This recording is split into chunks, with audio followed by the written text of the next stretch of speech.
इतना सुनकर इशिता और अनुज दोनों हैरान रह गए। मेघना ने भी इन दोनों की तरफ देखा और सवाल किया, ये सब सुनकर अब तुम दोनों को क्या लगता है?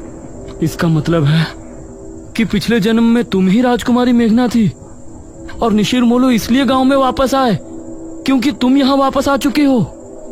हाँ, ये सब मेरी वजह से हो रहा है। हे भगवान, तो अब हम क्या करेंगे? क्या हमें यहाँ से चले जाना चाहिए? नहीं, मुझे नहीं लगता कि उससे कोई फायदा होगा। या तो वो मुझे लेकर जाएंगे या फिर महाराज की लाश। ये तीनों अब गहरी सोच में डूब गए और उस तरफ तांत्रिक महाराज और गांव के लोग भी परेशान थे। इस कहानी में आगे क्या होगा? मेघना किस तरह से निशिरमोलो से गांव को आजाद कराएगी? ये जानने के लिए इस कहानी का अगला और आखिरी भाग जरूर देखें।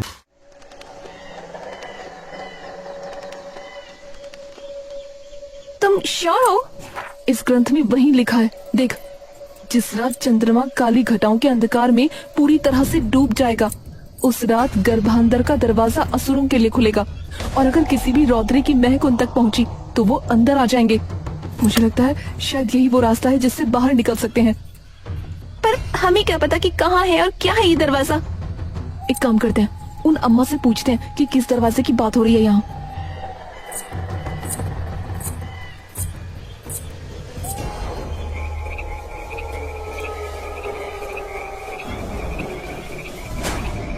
पूछ लें अभी। अवनी पलके उठाकर चमेली की ओर देखती है। अम्मा। ये सुनते ही चमेली और झुमली दोनों उसकी ओर देखते हैं। मैं आपको बुला सकती हूँ ना अम्मा? बिल्कुल मेरी लाडो, तेरा जो मन करे तो वो बुला। अम्मा, मैंने गर्भांतर के अंदर एक दिन के बारे में पढ़ा है, उसके बारे में पूछना था। पूछ लाडो, क्या पूछना है? इसमें लिखा है कि कोई ऐसा दिन आता है जब चंद्रमा की रोशनी खत्म हो जाती है और उस दिन कोई दरवाजा खुलता है, ऐसा कुछ लिखा था। अच्छा, हनेर की रात कल ही तो है। हर बरस में एक बार आती है ये रात।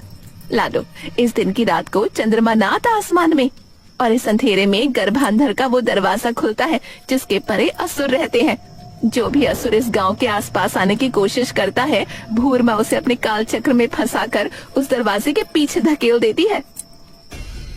तो किसी ने देखा है दरवाजा आज तक इस गांव में? चमेली एकदम से डरकर बोलती है, ना लाडो ना, उस रात तो कोई रौद्री घर से बाहर ना निकलती। अगर बाहर निकली तो असुर को हमारी खुशबू आ जाएगी और वो अंदर घुसाएगा। तुम भी मत निकलना कल रात को बाहर, आ गई समझ? अवनी और मेघा चुपचाप एक दूसरे की ओर देखते रहते हैं। चलो अब फटाफट रोटी खा के सो जाओ, कल तुमने गाँव दिखा लाऊंगी। हाँ, सवेरे। जी अम्मा।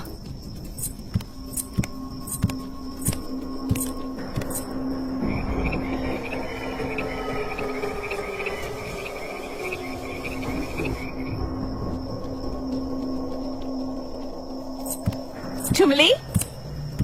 हाँ माई, इनके सोने खातिर कपड़े बिछा दे चल। झुमली उठकर जमीन पर कुछ गद्दे बिछा देती है और मेघा और अवनी चुपचाप जाकर वहां लेट जाती है। अवनी, मैं बिना राहुल के नहीं जाने वाली यहाँ से। मैंने कहा ना, लेके भी मैं आई थी और लेके जाऊंगी भी मैं ही। पर हमें क्या पता कि वो कहाँ है? देख, जितना मैंने अभी तक पढ़ा उससे सिर्फ यही पता लगा है कि इस जगह सिर्फ लड़कियां रह सकती हैं। बाकी कोई अगर यहाँ आना चाहेगा तो वो आ नहीं पाएगा कभी। और इन सारी चीजों में एक बात कॉमन है। कौन सी बात? तुम्हारे साथ तुम्हारी टीम गई, उस टीम के सारे लड़के गायब हुए लेकिन तुम्हें कुछ नहीं हुआ। और यहाँ भी यही हुआ, हम दोनों ठीक हैं लेकिन बस राहुल गुम हो गया। तो मतलब तुम ये कह रही हो कि यहाँ सिर्फ लड़कियां ही आ सकती हैं? हाँ, अम्मा ने भी यही कहा ना कि कोई असुर अगर यहाँ आने की कोशिश करता है तो भूरमा उसे अपने काल चक्र में फंसा लेती है। तो मतलब राहुल भी वहीं फंसा हुआ है क्योंकि वो लड़की नहीं है? हो सकता है। तो अब हम क्या करेंगे? शांत हो जाओ मेघा, फिलहाल आराम से सो जाओ क्योंकि हम दोनों को आराम की बहुत जरूरत है। आई प्रॉमिस, मैं सारे सवालों के जवाब ढूंढ लूंगी। मेघा और अवनी धीरे धीरे उस चांद तले गहरी नींद में ढल जाते हैं।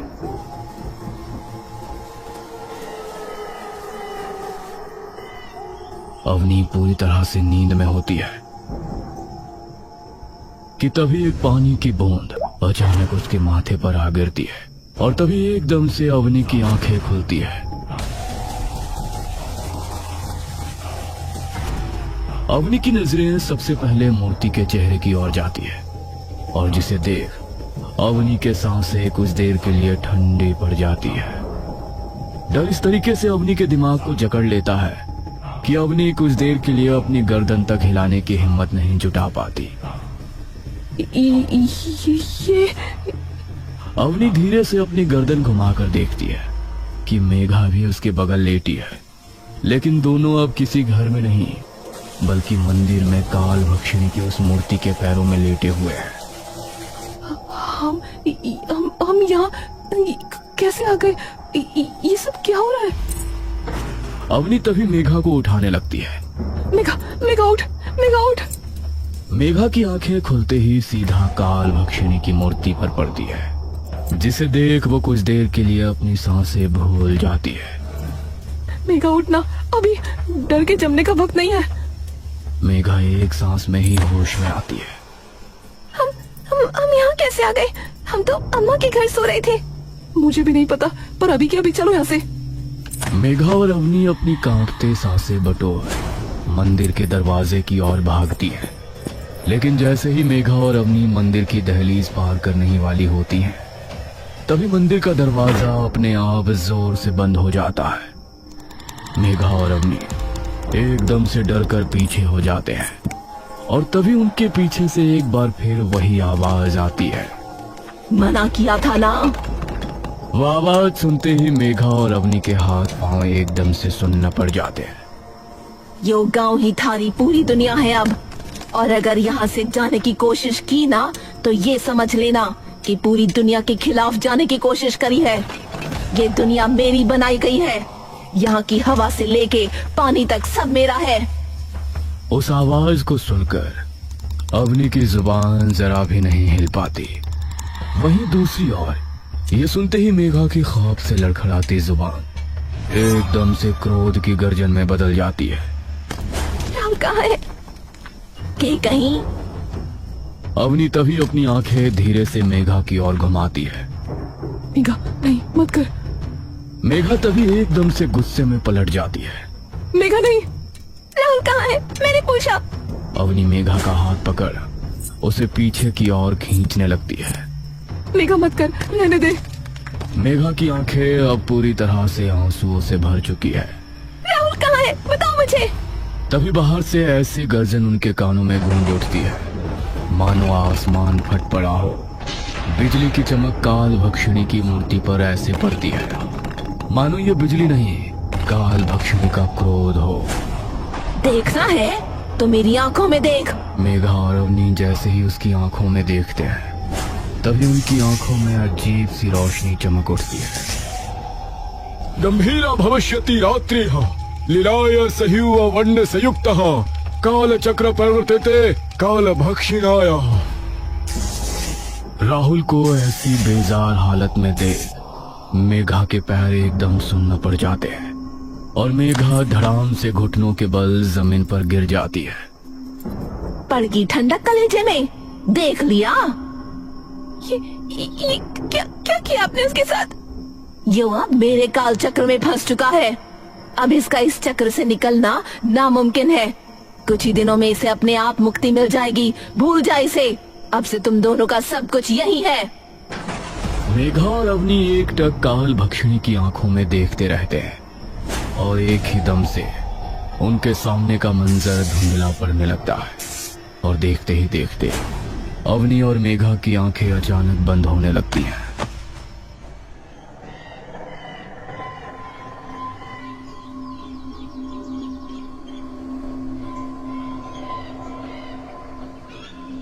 भान, अरे उठ जाओ, यहाँ कब से मैं आ गई? अरे उठ जाओ, तुम यहाँ क्यों सो रही हो? मेघा और अवनी एकदम से झटपटाकर उठ खड़े होते हैं। क्या हुआ? तुम दोनों यहाँ कैसे आई और यहाँ क्यों सो रही हो? अगर इन्हें बताया तो ये कभी नहीं समझेंगे। वो थोड़ा सा मन बेचैन हो रहा था हमारा, तो सोचा थोड़ी देर भूरमा के दर्शन कर लें तो शायद शांत हो जाए। अच्छा चलो ठीक है, आ जाओ, माई बुला रही है तुम्हें। ठीक है।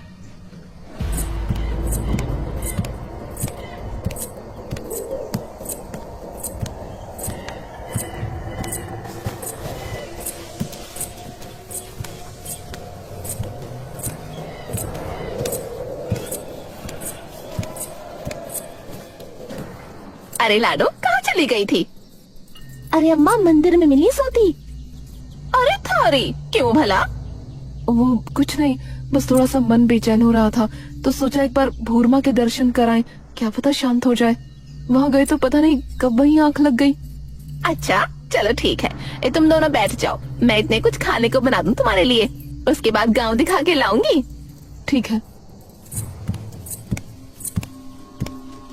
चमेली और झुमली खाना बनाने लगते हैं। तभी मेघा अचानक अवनी के पास आती है और उसे बाहर की ओर खींच लेती है।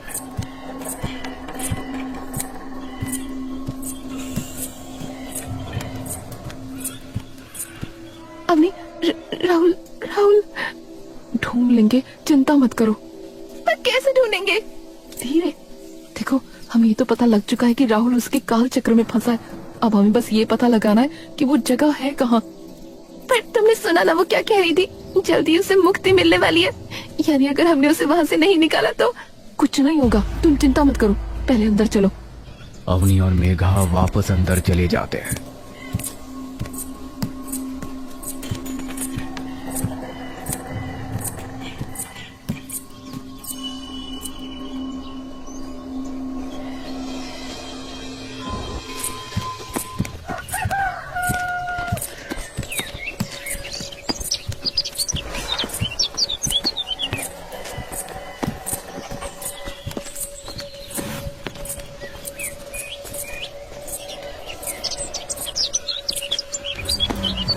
देख लाडो, मंदिर तो तूने देख ही लिया है, मैंने बताया था ना, ये गांव हमारी भूरमा के गर्भ के अंदर है, तो जो मंदिर है वो गांव के एकदम बीचों बीच है, यानी भूरमा की नाभि पे।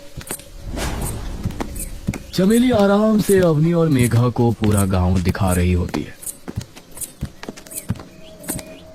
तभी अवनी बातों ही बातों में अपने जवाब ढूंढना शुरू कर देती है। अम्मा, वैसे जिस कालचक्र की आपने बात की वो कालचक्र है क्या? काल चक्र लाडो, माना जाता है भूरमा ने उन शैतानों को अपनी तंत्र विद्या से अपनी आंखों में कैद कर लिया था। अब ये तो हमें भी नहीं पता कि कैसे कैद किया था, पर उसे ही काल चक्र कहते हैं। अच्छा,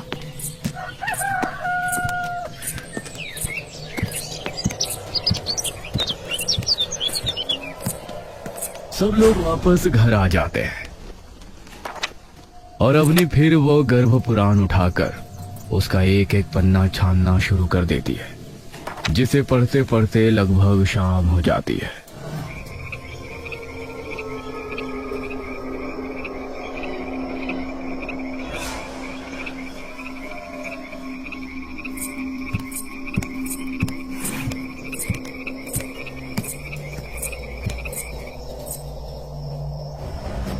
अपनी आपको पता है ना कि आज हनेर की रात है, जिसकी बात अम्मा कर रही थी। अगर आज नहीं निकले तो यहाँ 1 साल के लिए फंस जाएंगे, और राहुल के पास इतना वक्त नहीं है। अवनी एकदम से अपनी नजरें ऊपर करती है। मिल गए सारे जवाब। ये सुनते ही मेघा की आंखें खुशी से बड़ी हो जाती हैं। सच में? हाँ, इस पुराण में इस गांव का नक्शा है जो बिल्कुल उसी पत्थर की तरह दिखता है जो तुम लास्ट टाइम लेकर आई थी। तो उससे कैसे पता चलेगा? उस नक्शे के हिसाब से गांव का जो मंदिर है वो गांव के बीचों बीच है, और अम्मा ने क्या कहा था याद है कि वो मंदिर जहाँ भूरमा की नाभि है वहाँ बना है। तो अगर हमें बाहर निकलना है तो हमें उत्तर दिशा की ओर भागना पड़ेगा, उनके मुंह की ओर। वही है वो दरवाजा जो आज रात खुलेगा। और राहुल कहाँ है? कल जब राहुल को देखा तो उसकी आंखों में देखा था, और अम्मा भी कह रही थी कि उन्होंने अपनी आंखों में कैद कर लिया था असुरों को, तो वो जरूर वहीं होगा। मतलब हमें आज रात ही निकलना होगा? हाँ,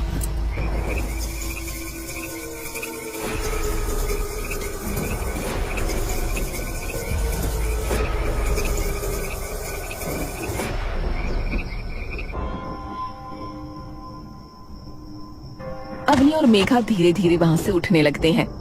सो गए? हाँ, चल यही सही वक्त है।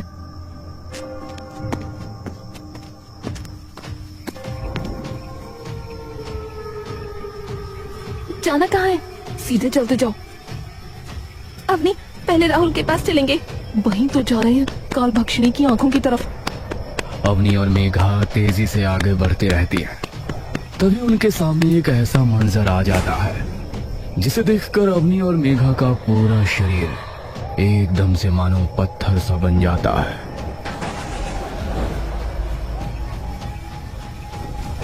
मॉम, डैड, माँ। और जैसे जैसे वे लोग अपने कदम उनकी ओर बढ़ाते हैं, अवनी और मेघा भी एक एक कदम पीछे हो जाते हैं। आ जाओ अबू हमारे पास। आ जाओ अबू, डैड बुला रहे हैं। आपको सुन नहीं रहा? नहीं नहीं नहीं नहीं, ये नहीं हो सकता। तभी मेघा एकदम से अवनी का हाथ थाम लेती है। अवनी कोई भी नहीं, काल भक्षिणी की आंखें हमारे डर हमें दिखा रही हैं। आंखें बंद करो और अपने डर का सामना करो। मेघा और अवनी आंखें बंद कर उनकी ओर दौड़ने लग जाती है और एकदम से उनके आर पार निकल जाती है। और जैसे ही वे अपनी आंखें खोलती हैं तो वे देखती हैं कि सामने राहुल एक अग्निकुंड के सामने बैठा है। राहुल! मेघा बिना कुछ सोचे समझे सीधा उसकी ओर दौड़ना शुरू कर देती है। मेघा नहीं, रुको। मेघा जैसे ही अपना हाथ राहुल की ओर बढ़ाती है तभी उसका हाथ राहुल के आर पार चला जाता है। मेघा एकदम से डर कर पीछे हो जाती है। ये क्या है? ये क्या हुआ? तभी स्त्री के लिबास में बैठा वो आदमी गुस्से से उनकी तरफ देखता है। इसकी आत्मा काल चक्र में फंस चुकी है भूरमा के। इसका शरीर यहाँ नहीं, कहीं और है। कहाँ है? यह तुम्हें कभी नहीं पता लगेगा। तभी मेघा एकदम से राहुल के सामने चली जाती है। राहुल उठो! राहुल, मैं हूँ मेघा, तुम्हारी मेघा। राहुल उठो ना। तभी एकदम से राहुल की आत्मा झटपटाने लगती है। नहीं, ये क्या हो रहा है? एकदम से राहुल की आंखों में उसकी पुतलियां वापस आ जाती है। मेघा, ये मैं कहाँ हूँ? ये सब छोड़ो, पहले हमारे साथ चलो। तुम्हें तुम्हारे शरीर तक जाना होगा। हमारे पास वक्त बहुत कम है, सुबह होने ही वाली है।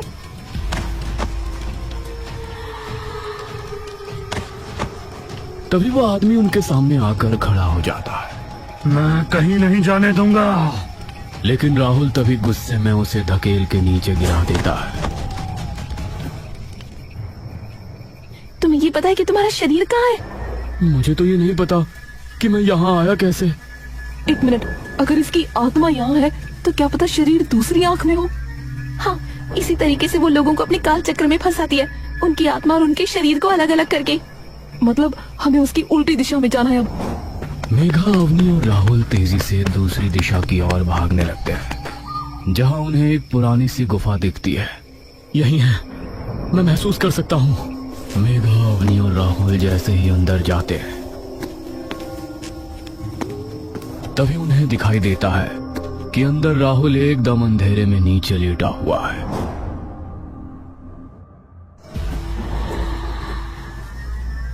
जाओ अपने शरीर में वापस।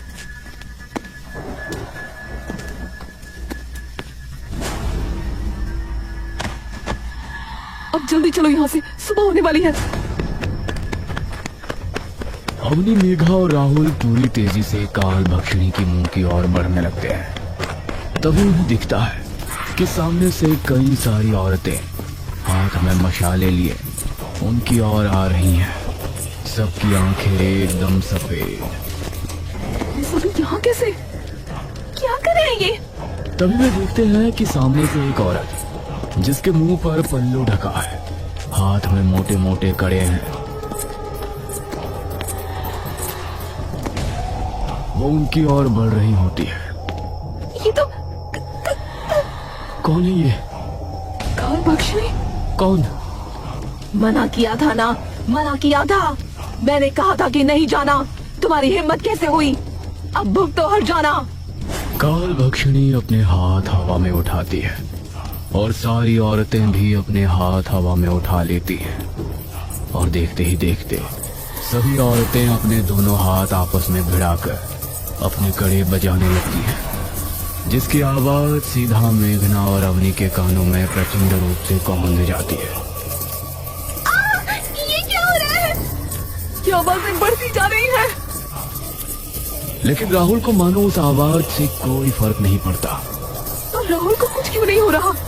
मेघा की आंखें एकदम से बड़ी हो जाती हैं। क्योंकि वो लड़की नहीं है। ये लोग इसलिए औरतों के अलावा किसी और को अंदर नहीं आने देते, क्योंकि उन पर काल भक्षणी का कोई कंट्रोल नहीं है। किसी की भी आंखों में आंख मत मिलाना। राहुल सिर्फ जमीन पर देखकर आगे बढ़ने लगता है और काल भक्षणी एकदम से तेज कदमों से उनके पीछे पीछे आने लगती है। राहुल जल्दी चलो, वो आ रही है। तुम्हें कोई दरवाजा दिख रहा है सामने? नहीं, तभी राहुल को दूर कुछ चमकता नजर आता है। और वहाँ कुछ चमक रहा है। बढ़ी जाते जाओ, जल्दी। राहुल तेजी से आगे बढ़ता है और देखता है कि सामने दरवाजे के आकार में रोशनी चमक रही है। मिल गया।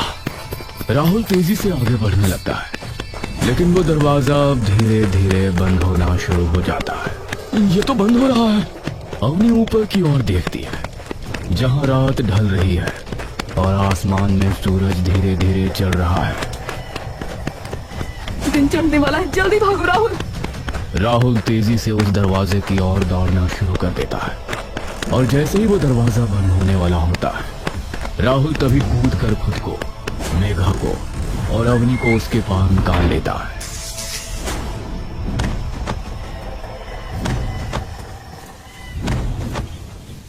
उनके सामने एक लंबा सा रोड है। क्या हम बाहर आ गए? तभी रोड पर बड़ा सा ट्रक आता है, जिसके अंदर एक हट्टा कट्टा आदमी बैठा होता है। वो ट्रक वाला उनके पास आकर ट्रक रोकता है। ओए बिल जी, क्या हो गया? सब ठीक है? ये सुनते ही तीनों के चेहरे पर मुस्कान आ जाती है। इस कहानी में आगे क्या होगा, मेघना किस तरह से निशिरमोलो से गांव को आजाद कराएगी, ये जानने के लिए इस कहानी का अगला और आखिरी भाग जरूर देखें।